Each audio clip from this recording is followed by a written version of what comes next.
Vault-Tec is the mother of all evil. Case in point, dropping their own nukes to ensure that their vaults do not become some obsolete artifact. This is the big reveal at the end of the new Amazon series and is a narrative that pushes for a definitive start to the series, and not just the show, but for the games as well. Of course, to us gamers, this isn't much of a shock given everything they were doing in the vaults, but this does answer the age-old question of who dropped the nuke first. Vault-Tec did, or at least the show makes it seem that way.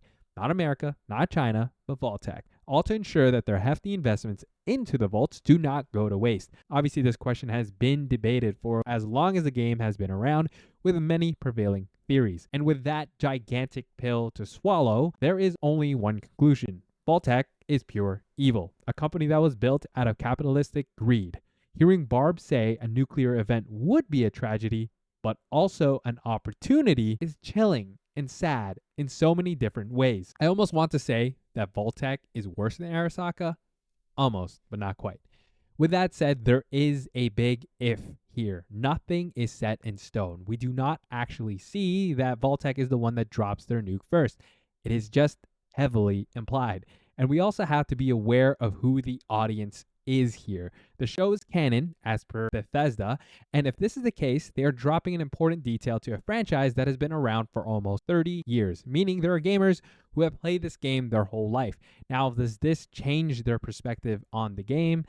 I don't think so, because personally, I'm in the camp that it doesn't matter who dropped the nuke. The post-apocalyptic world is just as chaotic, as fun, and as engaging, regardless of who did what first. But we have to consider that there are newcomers experiencing the Fallout world for the first time. It may be important for them to know how evil Vault-Tec actually is. Yes, we get snippets of that throughout the show, and of course the nuke on Shady Sands via Hank is further proof of this, but dropping this bomb, see what I did there, would no doubt ensure that in the viewer's perspective, Vault-Tec is that evil. Of course, it was left for interpretation for a reason, so leave your thoughts in the comment section down below. I think it is a very clever way to consolidate the fact that Vault-Tec is evil for the newcomers, because we as gamers, I think they understand we don't really care who started it for the most part, given we keep playing the game anyway. We hear about the Great War and we're like, okay, cool, someone started the war, but here we are now in the post-apocalyptic world. So I think they are catering for the newcomers and for those who don't have the context that we do because we play the game. For those of us who have played the game, we know there are many examples to prove how evil Vault-Tec is, mainly with their social and medical tests conducted in the vaults. They're pretty horrifying, and if you want to catch up on all of them, I'm pretty sure there is a list online where you can verify exactly what went down in each vault. Now, there were a total of 122 vaults built, with only 17 of them operating normally with no tests. The remaining 105 vaults were part of the Societal Preservation Program. In Fallout 4, we are introduced to the Cryogenic Sleep Vault. This is what we experienced playing the main character. Here, Vault-Tec was studying cryosleep and its long-term effects on humans.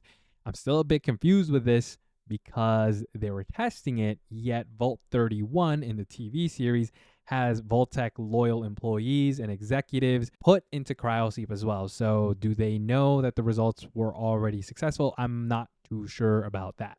I mean, obviously, clearly it worked because we have Hank, we have Stephanie, and we have Betty. There was also some more interesting ones, like Vault 114, where politicians and wealthy elites were forced to live in a lifestyle experienced by those in extreme poverty. Oh, look at that.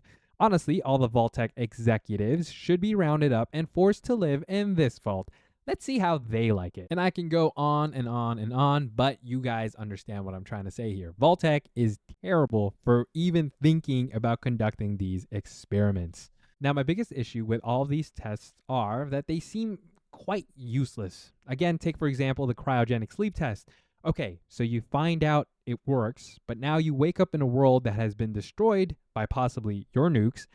What are you going to do now? You just woke up 200 years late because other humans survived the nuking and they have already created towns and remnants of cities. The Vault 31 Vault-Tec loyalists are in for a massive surprise because they are going to find out that they are no longer in control of the situation. I think this is something Hank realizes as we see him make some irrational decisions in the series, like nuking Shady Sands. It was an interesting twist, but also one that we expect from Vault-Tec. And it seems if Vault-Tec is at any disadvantage or experiencing any sort of inconvenience, they just turn to the nuke. As Moldaver says, that's how Vault-Tec deals with competition. I'm very curious with how things will turn out with Vault-Tec, given they seem to be a dying breed. It does appear that the Enclave will take over as the main antagonist, I think, given how established they appear to be in comparison to Vault-Tec. It would also be great if somehow these two organizations just decided to take each other out instead, in which case the wasteland will be left to monkeys who still can't get along. And speaking of Vault-Tec dropping nukes, are we really surprised about this? They have worked on a project for about 20-ish years, pouring in trillions of dollars to create fallout shelters, only to hear that a possible treaty is going to halt all of that progress. I'm not exactly sure how high executives make decisions, but I am a chum that makes cyberpunk videos, so I have some idea. The megacorps from Cyberpunk do not care for the little guy, and I'm getting the sense it's the same in the Fallout universe. But to suggest nuking your own people just to ensure your investment does not go down the drain seems a tad evil. And it is unclear if this was Vault-Tec truly abiding by their fiduciary responsibility to their investors, or if this was the Enclave pulling the strings, or both. I, like Coop, was in shock to hear those words uttered, to know that this was what Vault-Tec was proposing, and that was to destroy civilization as they knew it. It makes for an excellent ending and revelation, because now I know I will have no remorse for killing any Vault-Tec employee. This just leaves a big fat why. Why do all these things? Did they just lack the foresight, and did they not consider that humans would survive such a catastrophic event? The tests themselves were evil and cunning, yet for the most part, Vault-Tec and any of the other corporations, they were not there to see the end result. Sure, you can argue Bud's buds will have some sort of advantage given they have their collective knowledge, but I think Bud as a brain in a jar is a perfect example of ignorance and naivety. You can hear it with his interaction with Norm, and honestly, the whole interaction with Norm. All it took was for Norm to sneak in and message Vault 31 to gain access to this secret vault. Bud did lock him in, so I will give him that. But then there is also the entirety of Vault 32. They figured everything out.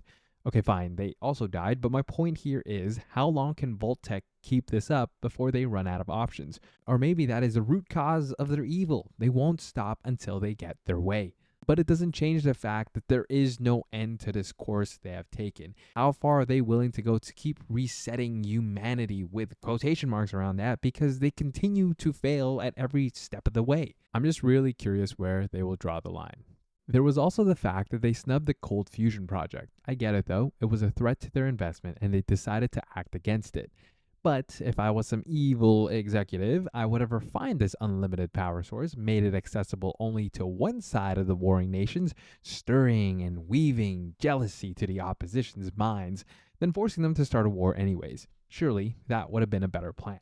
Ultimately, Vault-Tec is evil. I tried to even think about the pros and cons of what they are doing. I suggested to my girlfriend that maybe, just maybe, they are somehow trying to avoid war. And her response was very straightforward and simple, was if they did drop the nuke, well, then they caused war anyways. So it's kind of them playing God, thinking that they are able to do something like this in the first place that causes so many flaws in their decision making. The company runs on pure greed and immoral decision making. I also understand that this is an extreme version of what corporations can do with too much power. It is just shocking because I did not expect this type of vile behavior once I started playing the games. I expected this from companies in the cyberpunk world, but I am pleasantly surprised that there is a whole nother game franchise that entertains this concept. I hope chums who have watched my channel will appreciate the inclusion of Fallout in my channel's library, and I hope that for any newcomers to the channel, you will explore some of the crazy concepts found in the cyberpunk world. With that said, thank you Surfies for watching. Leave your thoughts in the comment section down below, and let's get talking. Make sure to like and sub for more messed up corporation content. I'll see you guys in the next one. Bye!